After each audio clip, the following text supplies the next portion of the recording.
تاریخ کے مطالعے سے یہ بات سامنے آتی ہے کہ قدیم زمانوں سے لے کر آج تک کئی اقوام کسی اندیکھی ذات کو مانتی آ رہی ہیں۔ اسی یقین اور ایمان کی وجہ سے مغربی سائنسدان اس بات کو ماننے پر مجبور ہے کہ ایک خدا پر یقین ایک انسان کی پیدائش کے ساتھ ہی ایک انسان کے دماغ میں موجود ہوتا ہے، جو واحد چیز ہے جس کے بارے میں ایک انسان کو سیکھنا نہیں پڑتا۔ اس بات کا اقرار سورہ الاعراف کی آیت نمبر 172 میں اس طرح موجود ہے، اور جب تمہارے پروردگار نے بنی آدم سے یعنی ان کی پیٹھوں سے ان کی اولاد نکالی تو ان سے خود ان کے مقابلے میں اقرار کرا لیا، یعنی ان سے پوچھا کہ کیا تمہارا پروردگار نہیں ہوں؟ تو وہ کہنے لگے کیوں نہیں، ہم گواہ ہیں کہ تو ہمارا پروردگار ہے۔ یہ آیت اس بات کی گواہی دیتا ہے کہ ہر انسان پیدائشی طور پر اللہ کی ذات سے متعارف ہوتا ہے۔ 1997 میں یونیورسٹی آف کیلیفورنیا کے نیورولوجسٹ ڈاکٹرز کی ایک ٹیم نے چند مریضوں پر کچھ تجربات کیے۔ ان تجربات میں انہوں نے ایک حیرت انگیز دریافت کی، جس میں انہوں نے ایک انسانی دماغ میں وہ حصہ دریافت کر لیا جو حصہ اس کے پیدا کرنے والے یعنی صرف اللہ کے لیے مختص ہوتا ہے،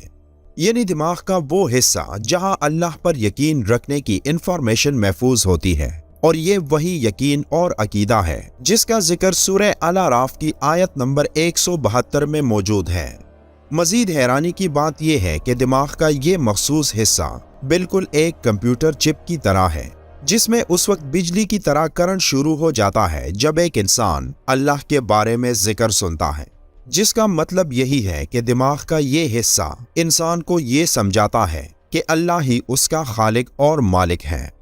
دماغ کے اسی حصے کے بالکل نیچے کچھ جگہ چھوڑ کر ایک اور حصہ ہے جسے پیٹیوری گلینڈ کہا جاتا ہے۔ اس پیٹیوری گلینڈ میں ایک ایسا خلیہ یعنی سیل ہوتا ہے جس میں بھی اس حصے کی طرح بجلی جیسے کرنٹ پیدا ہوتے ہیں۔ سائنسدانوں کے مطابق دماغ کے اس حصے میں موجود سیل میں خرابی پیدا ہوتی ہے تو اس کا اثر ایک انسانی کیفیات پر پڑتا ہے، جن کیفیات کو ٹینشن، مایوسی، ڈپریشن، شدید پریشانی، غم و غصہ اور عدم برداشت کہا جاتا ہے۔ اس اکیلے سیل میں پیدا ہونے والی اس خرابی کو دور کرنے کے لیے اب تک کوئی دوا نہیں بن سکی، اور جو دوائیں ان کیفیات کو دور کرنے کے لیے استعمال کی جاتی ہیں وہ دماغ کو کچھ دیر کے لیے سن کر دیتی ہے، لیکن ان کا اثر ہمیشہ نہیں ہوتا، بلکہ کچھ دیر بعد یہ اثر ختم ہو جاتا ہے اور ایک انسان دوبارہ اس کیفیت میں مبتلا ہو جاتا ہے۔ اگر اس سیل میں کوئی خرابی نہیں ہوتی تو کوئی شخص کبھی پریشان نہیں ہوتا اور نہ ہی کوئی اپنے حواس کھو کر پاگل ہوتا۔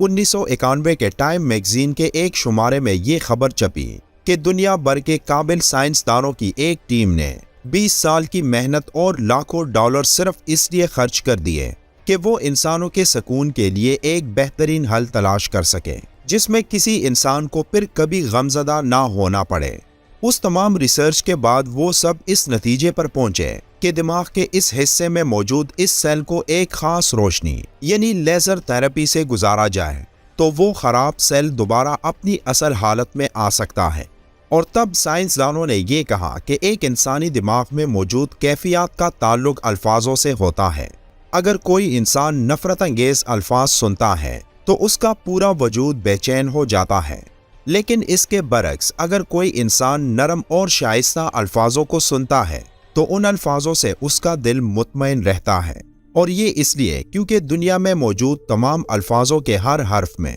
انرجی کا ایک مخصوص پیٹرن ہے۔ تب ان سائنسدانوں کو اپنی اس طویل ریسرچ کے دوران کچھ الفاظوں اور ان الفاظوں میں موجود حروف کے بارے میں پتہ چلا جن میں ان حروف کو ان میں موجود انرجی اور طاقت کی بنیاد پر الگ الگ کر کے انہیں 2 گروپس میں کر لیا، جن میں ان الفاظ کو الگ کر دیا جو دماغ کو سکون پہنچاتے ہیں۔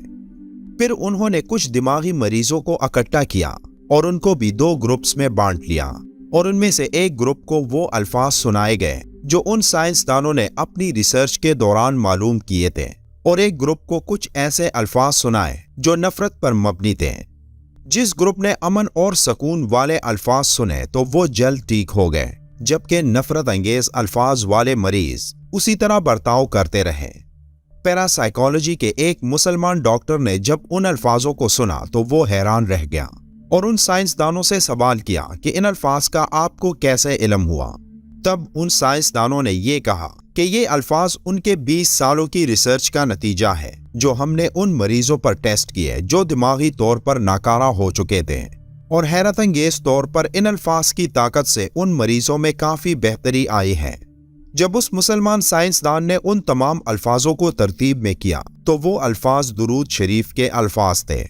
درود شریف کے الفاظوں کے اس پورے پیٹرن میں ایک اہم راز چھپا ہے۔ اگر ان الفاظوں پر غور کریں تو بہت ساری باتیں سامنے آتی ہیں۔ درود شریف کے پہلے حصے میں ذکر ہے کہ اے اللہ رحمت نازل فرما حضرت محمد صلی اللہ علیہ وآلہ وسلم پر، جو اس بات کی طرف اشارہ ہے کہ آپ صلی اللہ علیہ وآلہ وسلم پر درود شریف بھیجنا کوئی معمولی بات نہیں۔ پیغمبر کی بلندی کا وہ مقام ہے جس بلندی کا ہم جیسے گنہگار تصور بھی نہیں کر سکتا۔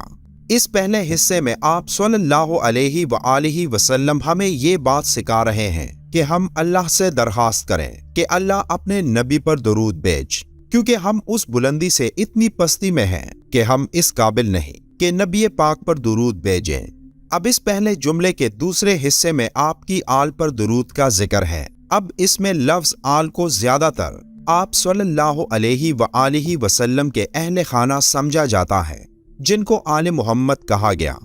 لیکن یہاں قابل غور بات یہ ہے کہ قرآن میں جہاں اللہ نے فرعون کی بات کی ہے تو وہاں آل فرعون کے الفاظ کا استعمال ہوا ہے، جس سے مراد فرعون کے تمام ماننے والے۔ تو اگر آل فرعون کا مطلب فرعون کے ماننے والے یعنی فالوورز ہیں، تو پھر آل محمد سے مراد حضرت محمد صلی اللہ علیہ وآلہ وسلم کے فالوورز یعنی پوری امت ہوگی۔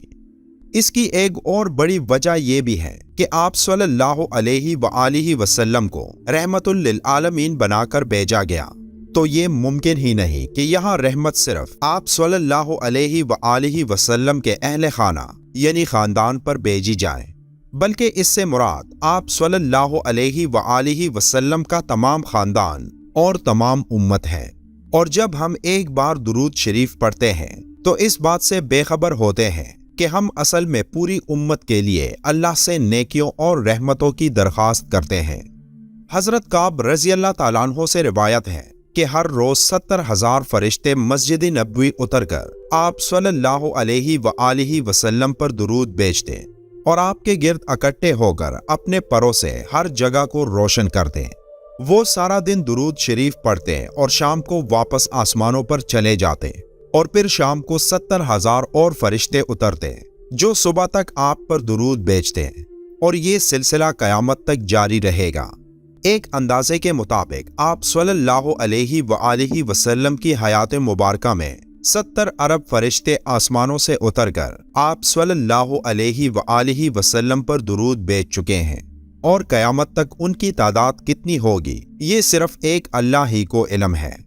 یہ اس بات کی کلی دلیل ہے کہ اللہ اپنے آخری پیغمبر حضرت محمد صلی اللہ علیہ وآلہ وسلم سے کتنی محبت کرتے تھے۔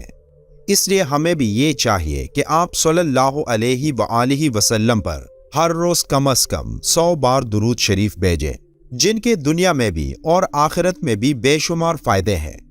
جو شخص پوری زندگی میں کثرت سے آپ صلی اللہ علیہ وآلہ وسلم پر درود بھیجتا ہے تو وہ قیامت کے دن آپ صلی اللہ علیہ وآلہ وسلم کے سب سے نزدیک ہوگا۔ ایک دفعہ درود بھیجنے پر اللہ اس شخص پر 10 مرتبہ رحمت نازل کرتا ہے۔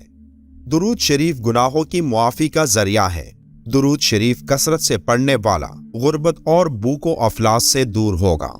درود شریف پڑھنے سے دل صاف ہو جاتا ہے، سوچ صاف ہو جاتی ہے، اور ایک انسان سکون اور امن کے ساتھ زندگی گزارتا ہے۔ جو شخص درود شریف پڑھتا ہے تو اللہ دنیا جہاں کے غم اس سے دور فرما دیتا ہے۔ اگر ہم چاہتے ہیں کہ اس پوری امت سے یہ تمام غم اور مصیبتیں ختم ہوں تو اس کا ایک ہی حل ہے، اور وہ ہے آپ صلی اللہ علیہ وآلہ وسلم سے محبت۔ اس لیے درود شریف کو اپنی روزمرہ زندگی کا ایک اہم حصہ بنائیں، اور ویڈیو کے آخر میں بھی ایک بار درود شریف پڑھنا مت بھولیے گا۔